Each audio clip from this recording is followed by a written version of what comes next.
الحمدللہ وحدہ والصلاة والسلام علی من لا نبی بعد اما بعد فاعوذ باللہ من الشیطان الرجیم بسم اللہ الرحمن الرحیم وَإِذْ تَأَذَّنَ رَبُّكُمْ لَئِن شَكَرْتُمْ لَأَزِيدَنَّكُمْ وَلَئِن كَفَرْتُمْ إِنَّ عَذَابِي لَشَدِيدٌ۔ اس میں کچھ شک نہیں کہ آزادی اللہ تعالیٰ کی عظیم نعمت ہے، اور یوم آزادی یوم پاکستان یا 14 اگست کیسے منانا چاہیے، اسلام اس کے بارے میں ہمیں مکمل رہنمائی عطا کرتا ہے۔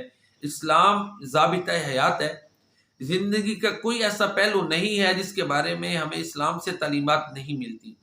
تو لہٰذا یوم آزادی یوم پاکستان یا 14 اگست کو منانے کے سلسلے میں یہ ذہن میں رکھیں کہ ہمیں اللہ کا شکر ادا کرنا چاہیے۔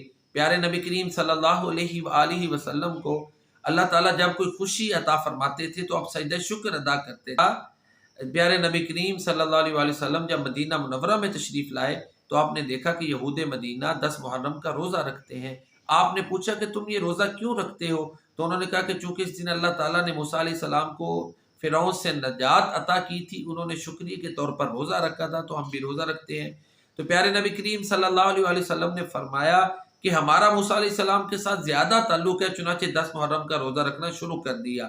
پھر آخری سال، جس سال آپ نے رحلت فرمانی تھی، رفیق اعلیٰ کے پاس جانا تھا، آپ نے یہ اعلان کیا کہ آئندہ سال اگر میں زندہ رہا تو میں 9 محرم کا روزہ رکھوں گا، لیکن اس سے پہلے آپ صلی اللہ علیہ وسلم رفیق اعلیٰ سے جا ملے، رحلت فرما گئے۔ تو چنانچہ اس حدیث مبارکہ سے علماء نے یہ استدلال کیا ہے کہ 9 محرم اکیلے کا روزہ رکھنا یہ بہتر ہے، 9-10 کا رکھے یہ بھی درست ہے، 10-11 کا روزہ رکھ لے تو یہ بھی درست ہے۔ تو یہاں سے اس حدیث سے یہ واضح رہنمائی ملتی ہے کہ اللہ کا شکر ادا کرنے کا ایک طریقہ یہ بھی ہے کہ روزہ رکھا جائے۔